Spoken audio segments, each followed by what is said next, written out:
नमस्कार, मैं हूँ आरजे दिव्या। एक बार फिर लेकर आई हूँ एक ऐसा टॉपिक जो हर माँ-बाप के दिल से जुड़ा है। बचपन।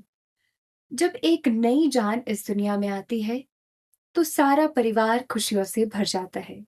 लेकिन नवजात शिशु की सुरक्षा, उसकी सेहत सबसे बड़ा जिम्मेदारी का काम रहता है।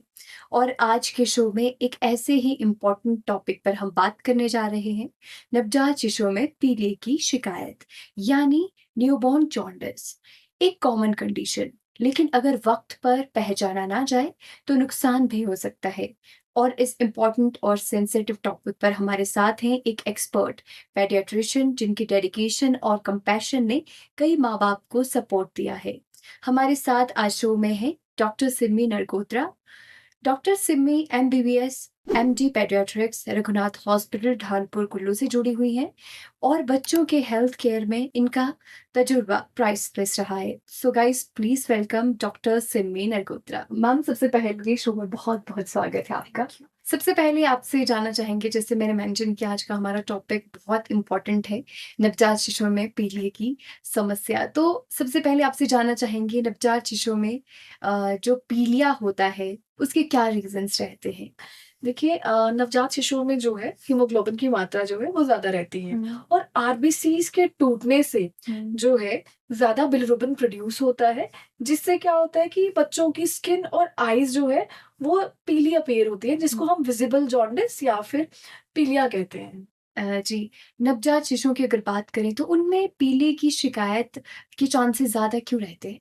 क्योंकि देखिए जो बिलिरुबिन है उसको डिग्रेड करता है लिवर। जैसे हम मेरे में और आप में हुँ, बिलिरुबिन जो है वो यूटिलाइज़ या मेटाबोलाइज़ हो रहा है लिवर में। हुँ, लेकिन जो नवजात शिशु रहते हैं, उनका जो लिवर रहता है वो इमैच्योर रहता है और जिसकी वज़ह से बिलिरुबिन जो है वो कॉन्जुगेट नहीं हो पाता है और इनमें एंटीरियर हेपेटिक सर्कुलेशन जो है ज़्यादा होता है, यानी कि बिलिरुबिन जो है ज़्यादा ज़्यादा अब्ज़ॉर्ब होता है, जिसकी वज़ह से बच्चों में पीलिया हुँ। की शिकायत या हाइपर बिलिरुबिनेमिया होता है। देखिए, जो नवजात शिशु हैं, उन्हें पीलिया से क्या खतरा रहता है? अगर समय रहते इसका इलाज, इसका ट्रीटमेंट ना किया जाए, तो बच्चे को कितना ज़्यादा ये उसके लिए डेंजरस हो सकता है? देखिए क्या है कि बिलिरुबिन जो है, ये अनकॉन्जुगेटेड बिलिरुबिन जो होता है, ये यदि हमारे दिमाग में चढ़ जाए, हमारे दिमाग में जब पीलिया चढ़ जाता है, हमारे हुँ, दिमाग में एक बैरियर रहता है जिसको हम ब्लड ब्रेन बैरियर कहते हैं। जी। ये क्रॉस कर जाता है।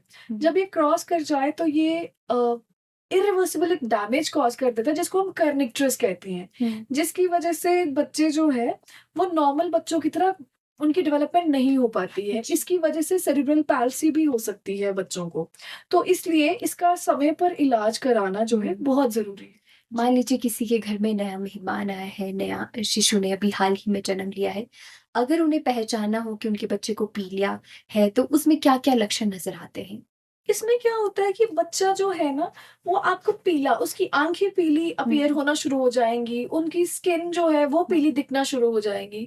तो यदि पेरेंट्स जो माँ-बाप हैं, अगर उनको ऐसा लगता है कि हमारे बच्चे की आँखें पीली हैं या उनकी स्किन पीली हो रही है, तो वो हुँ, तुरंत ही जो उनके नज़दीकी पीडियाट्रिशियन है, उनसे कंसल्ट करें, ताकि वो एक बार बायोकेमिकली भी और क्लिनिकली भी देख लें उनके लेवल। यदि उनका थ्रेशोल्ड पे वो लेवल आता है उनकी जी। उम्र के हिसाब से, हुँ, हुँ। तो उसको फोटोथेरेपी दी जाए, तो ये 2 से 3 दिन में जो है, ये आम तौर पे ठीक हो जाता है। और रिस्क फैक्टर्स की बात करना चाहूँगी, इसमें क्या-क्या रिस्क फैक्टर्स रहते हैं? इसके मल्टीपल रिस्क फैक्टर्स रहते हैं, मतलब जो इसके हाइपरबिलिरुबिनेमिया के। एक तो यदि आपका बच्चा टाइम पे पैदा हुआ है या नहीं हुआ है। हुँ, हुँ। दूसरा उसका वज़न कितना है, लो बर्थ वेट बेबीज़ में हुँ, ज़्यादा रहता है। एबीओ इनकम्पैटिबिलिटी, हुँ, आरएच इनकम्पैटिबिलिटी, यानी हुँ, कि अगर माँ का ब्लड ग्रुप ओ नेगेटिव है हुँ, और बच्चे का ओ पॉज़िटिव है, जी। वो भी एक बहुत बड़ा रिस्क फैक्टर है। हुँ, इन्फेंट ऑफ डायबिटिक मदर, यदि माँ में हाइपोथायरॉइडिज़्म की हिस्ट्री है, डाउन सिंड्रोमिक बेबीज़ हुँ, में, इन सब में जो है काफ़ी खतरा रहता है। जी। और एक और, हुँ, यदि उनके पहले बच्चे में भी कोई ऐसी हिस्ट्री है, उनमें कहीं पहले वाले बच्चे को कहीं फोटोथेरेपी की देने की ज़रूरत तो नहीं पड़ी, वो हुँ, भी एक इम्पोर्टेंट रिस्क फैक्टर रहता जी। है। एक बहुत इम्पोर्टेंट सवाल आपसे पूछना चाहूँगी, क्या हर बच्चे को इसके इलाज की ज़रूरत रहती है? देखिए, ये डिपेंड करता है कि एज ऑफ प्रेज़ेंटेशन क्या है। अच्छा। यदि उसके एज के हिसाब से और मतलब जब हम इसका टेस्ट कर रहे हैं, टीएसबी टोटल सीरम बिलिरुबिन जो है हुँ, लेवल्स, अगर उसके थ्रेशोल्ड के लेवल के पास या उससे ज़्यादा आते हैं, तो हमें फोटोथेरेपी देने की ज़रूरत पड़ती है, जी। अदरवाइज़ नहीं होती है। डॉक्टर सिमी आपसे जानना चाहेंगे कि जो फोटोथेरेपी है वो कितना ज़्यादा सेफ रहता है बच्चों के लिए और कितना अनसेफ? पहले फोटोथेरेपी बिल्कुल बिनाइन माना जाता था, यानी कि इसके लिए बिल्कुल सेफ कहा जाता था। जी। इसके सिर्फ माइनर साइड इफेक्ट्स ही होते थे, वो होते थे डिहाइड्रेशन और स्किन रैश। जी। लेकिन अभी जो रीसेंट स्टडीज हुई हैं वो ये बताती हैं कि ये कार्सिनोजेनिक भी है और जीनोटॉक्सिक भी है, और मतलब ये ऑक्सीडेटिव इंजरी कराती है हमारे डीएनए को। तो इसलिए आजकल फोटोथेरेपी का यूटिलाइज हम तभी करते हैं अगर बच्चे का जो फोटोथेरेपी लेवल है वो थ्रेशोल्ड के पास है। तो आजकल अच्छा। बिल्कुल ही जुडिशियल और मिनिमाइज यूटिलाइजेशन हो गया हुआ है इसका। अच्छा। डॉक्टर से मैं आपसे जानना चाहेंगे फोटोथेरेपी के दौरान जो है किन-किन चीज़ों का ध्यान रखने की आवश्यकता रहती है? ये आपने बहुत इंपॉर्टेंट क्वेश्चन बोला है। देखिए, फोटोथेरेपी जो है उससे ना हमारा रेटिनल डैमेज होता है, ठीक है? अच्छा। आँखों को नुकसान हो सकता है, तो इसलिए हमारी आँखें जो है बच्चों की वो कवर होनी चाहिए, और जेनिटल ऑर्गन्स को जो रहते हैं उनको भी डैमेज हो सकता है, तो इसलिए उनको पैम्पर पहनाया जाना चाहिए। अदर देन दैट बच्चे जो है वो फुली एक्सपोज़्ड होने चाहिए, जी। और बच्चों को टाइम टू टाइम जो है हर 2-2 घंटे के बाद उन्हें दूध पिलाया जाए, और ताकि जो है डिहाइड्रेशन का रिस्क ना रहे। मान लीजिए एक बार बच्चे को पीलिया का उसका इलाज हो गया है, तो कितने चांसेस रहते हैं कि ये जो पीलिया है उसे दोबारा हो जाए? जी।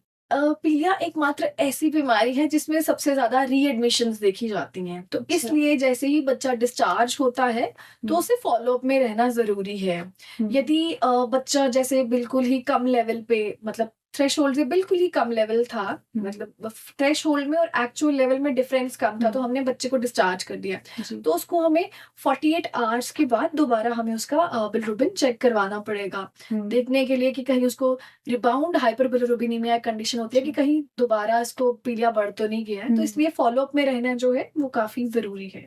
जी, आपसे एक लास्ट एंड इम्पोर्टेंट सवाल, क्या फ्यूचर में हम पीलिया को रोक सकते हैं?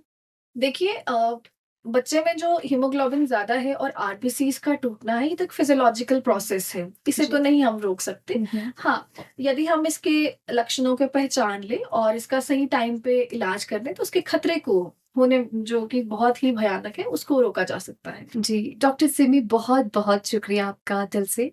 आपने इतनी सिंपल लैंग्वेज में इतनी इम्पोर्टेंट इन्फॉर्मेशन हमसे शेयर की। आपका आने के लिए बहुत-बहुत धन्यवाद। तो दोस्तों आज हमने जाना कि एक छोटी-सी समस्या नवजात शिशु में पीलिया की जो होती है, किस तरह समय पर पहचान कर सही ट्रीटमेंट के ज़रिए आसानी से ठीक की जा सकती है।